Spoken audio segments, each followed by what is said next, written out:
Man fragt sich eben einige Sachen. Erstens, muss das eben wirklich sein und 3 Tage nach so einer Tat? Zweitens, man demonstriert ernsthaft gegen rechts und meint da auch Merz mit, also zu tun, als wäre irgendwie Friedrich Merz das Problem und nicht vielleicht illegale Zuwanderung. Und drittens, irgendwie jaulen gerade die Linken ganz laut, aber liefern selbst keine anderen Vorschläge inhaltlich, was zu tun wäre. Vor allem die Grünen ganz im Gegenteil. Da wurde ja gestern am Parteitag tatsächlich noch beschlossen, dass man den Familiennachzug fördern will, also noch mehr Migration. Also das ist ein bisschen knapp an der Zeit vorbei oder an der Realität, würde ich mal sagen. Nur Robert Habeck hat dann ja noch eins draufgesetzt. Kommt man am Tag der Befreiung von Auschwitz, ja, heute, wir wissen es ja eh alle, feiern 80 Jahre heuer, und er twittert da und unterstellt Friedrich Merz, dass er jetzt mit den Nazis packeln würde, nur weil es ihm gerade passt.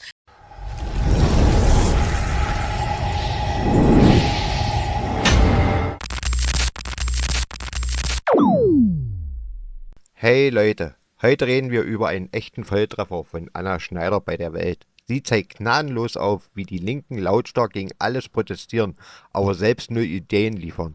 Und dabei bekommen die Grünen auch ordentlich ihr Fett weg. Warum das so wichtig ist? Weil Anna genau das anspricht, was viele denken, aber kaum jemand so klar sagt. Also bleibt dran, das wollt ihr nicht verpassen. Vergesst nicht, ein Like dazulassen, zu abonnieren und vor allem schreibt eure Meinung in die Kommentare. Wir freuen uns auf eure Sicht der Dinge. Auf geht's! Meine Welt, meine Meinung, heute mit Anna Schneider, Chefreporterin Freiheit. Schönen guten Abend. Hallo. Ja, dein Verlierer des Tages, das sind ja gleich mehrere, diverse Grünen-Politiker, die möglicherweise in diesem Wahlkampf für den Armin Laschet-Moment gesorgt haben könnten?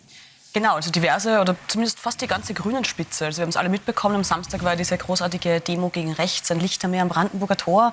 Und irgendwie hatten da 3 Tage nach dem Horror von Aschaffenburg ziemlich viele hochrangige Grüne nichts Besseres zu tun, als grinsend in die Selfie-Kamera zu lächeln. Und zu Recht haben sie da sehr viele Leute darüber empört, weil um mehr als die Darstellung der eigenen Großartigkeit ging es ja da wirklich nicht. Man fragt sich eben einige Sachen. Erstens, muss das eben wirklich sein und 3 Tage nach so einer Tat? Zweitens, man demonstriert ernsthaft gegen rechts und meint da auch Merz mit, also zu tun, als wäre irgendwie Friedrich Merz das Problem und nicht vielleicht illegale Zuwanderung. Und drittens, irgendwie jaulen gerade die Linken ganz laut, aber liefern selbst keine anderen Vorschläge inhaltlich, was zu tun wäre. Vor allem die Grünen ganz im Gegenteil. Da wurde ja gestern am Parteitag tatsächlich noch beschlossen, dass man den Familiennachzug fördern will, also noch mehr Migration. Also das ist ein bisschen knapp an der Zeit vorbei oder an der Realität, würde ich mal sagen. Nur Robert Habeck hat dann ja noch eins draufgesetzt und hat sich da bei uns ja gestern im Fernsehen sehr interessant geäußert auf die Frage, ob man denn Anträge nicht einbringen soll, die von den Falschen zugestimmt werden könnten. Und er sagt darauf, ja, so ist es. Also das ist schon ein Demokratieverständnis, wo man sich so einiges fragen kann. Es hat zumindest eigentlich nichts mit unserer Demokratie zu tun, weil das muss man schon mal ganz klar sagen. Es gibt keinen Applaus von der falschen Seite und es gibt in einer Demokratie keine falschen Stimmen. Und damit zusammenhängt auch der Gewinner des Tages. Es ist nämlich Friedrich Merz. SPD und Grüne werfen ihm Zusammenarbeit mit Nazis vor. Aber die Deutschen, die finden seine Vorschläge gut. Genau, das ist irgendwie so die Ironie der Sache. Unsere Kollegen von Bild haben eine INSA-Umfrage in Auftrag gegeben und 66% der befragten Deutschen darin finden die Asylpläne gut von Friedrich Merz. Und der noch lustigere Fakt in dieser Umfrage ist ja, dass 56% der SPD-Wähler das gut finden und 30% der Grünen. Also jetzt schauen wir mal, was passiert die Woche, oder man verliert ja schon den Überblick, wer am Mittwoch da was einbringt, könnte am Ende auch in einem totalen Patt enden, weil wenn jeder nur mal seinem eigenen Ding zustimmt. Aber spannend wird auch, wie sich die AfD verhalten wird, weil die CDU bzw. die Union hat ja in ihre Anträge da so ein paar Passagen eingebaut, die der AfD wehtun sollen, offensichtlich zum Streicheln des Märzlagers und diverser Hauptstadtjournalisten Seelen, und mal schauen, ob die AfD über ihren Schatten springt, dem trotzdem zustimmt, weil es um die Sache geht, oder sich da rauszieht und sagt, na, wir stimmen da nicht mit, weil wir da irgendwie diskreditiert werden. Es wird sehr spannend. Deine Nachricht des Tages, die kommt heute aus den USA. Da ist man offenbar schon einen Schritt weiter, wie man mit der Zurückweisung von illegalen Migranten umgeht. Du weißt mehr dazu. Es ist ja wirklich faszinierend, oder? Wenn wir unsere Debatten anschauen und dann nach Amerika schauen, wo eben am gestrigen Sonntag offensichtlich mit einer Militärmaschine Menschen nach Kolumbien ausgeflogen werden sollten, die abgeschoben werden sollen dorthin. So, dann sagt der kolumbianische Staatschef nein, weil auch Migranten sind keine Kriminellen und die Menschenwürde muss gewahrt werden. Und Donald Trump hat einfach prompt reagiert, hat gesagt, so, wenn das nicht passiert, dann gibt es Zölle, Einreisesperren, dies, das. Und ganz ruhig war es in Kolumbien. Ja gut, jetzt nehmen sie diese Migranten zurück. Und man staunt, dass Europa und Deutschland nicht schlecht. Weil was Europa oder die EU in Jahren und Jahrzehnten nicht hinbekommt, schafft Donald Trump einfach in der ersten Woche seiner Amtszeit. Also das ist schon spannend. Ja, und wir haben noch einen Aufreger des Tages und für den hat heute Karl Lauterbach gesorgt. Wir werden wahrscheinlich jetzt nicht mehr so lange über ihn reden. Seine Tage als Gesundheitsminister sind sehr, sehr wahrscheinlich gezählt. Aber er gibt nochmal alles auf den letzten Metern im Amt.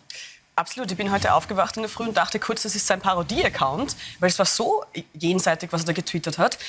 Also wie kommt man am Tag der Befreiung von Auschwitz? Ja, heute, wir wissen es ja eh alle, wir feiern 80 Jahre heuer. Und er twittert da und unterstellt Friedrich Merz, dass er jetzt mit den Nazis packeln würde, nur weil es ihm gerade passt. Also er stellt Friedrich Merz in eine Reihe mit Nazis, nur weil Friedrich Merz seine eigenen Vorschläge einbringen will und es ihm egal ist, und zwar völlig zu Recht, ob die AfD zustimmt. Und Lauterbach endete seinen Tweet mit, wie sagt er, moralisch, ist mir aufgeschrieben, moralisch bankrott. Und man fragt sich halt einfach nur mehr, wer genau hier moralisch bankrott ist. Er hat es inzwischen gelöscht, offensichtlich hat ihm jemand gut zugeredet, gut so. Aber das ist wirklich zum Fremdschämen. In der Tat. Anna, vielen Dank für deine Meinung, für deine Einordnung. Dankeschön. Anna Schneider trifft den Nagel auf den Kopf. Was die Grünen da abziehen, ist an Heuchelei kaum zu überbieten. 3 Tage nach einem schrecklichen Verbrechen, grinsend bei einer Demo gegen rechts posieren, ohne auch nur den Hauch eines Planes, wie man solche Taten in Zukunft verhindert. Das ist nicht nur respektlos, sondern zeigt auch, wie weit die Grünen von der Realität entfernt sind. Und dann dieser famose Parteibeschluss, den Familiennachzug noch weiter zu fördern. Ernsthaft?